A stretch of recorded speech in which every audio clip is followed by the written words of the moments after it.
It doesn't take long to look around you and you can see losses of personal freedom at every front. And the one that just jumps into my mind right away is in the field of the treatment of disease. We have come to the place in the world where if you have a disease like cancer, for example, and you believe that a certain treatment is better than what your doctor is offering, your doctor will say, generally, he'll say, well, we've got to treat it with radiation or chemotherapy or surgery.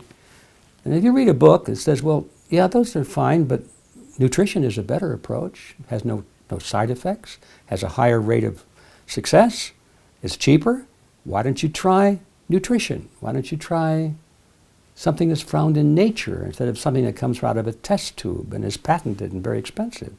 Get something that's basically free. In most of the world today, you're not free to do that because there are laws against it. That will be, by definition, according to law, that'll be called quackery. And those laws have been there to protect you from quackery. And you're going to be forced, whether you like it or not, to either accept radiation or chemotherapy or surgery. And if you try and eat that apricot seed or that apple seed or whatever it is, or drink that tea, you're going to go to prison, and the guy that recommended it to you is really going to go to prison.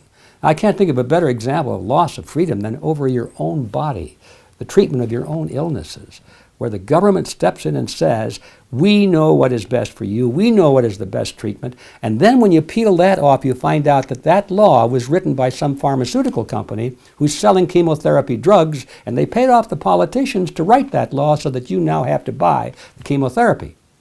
It's as bad as that.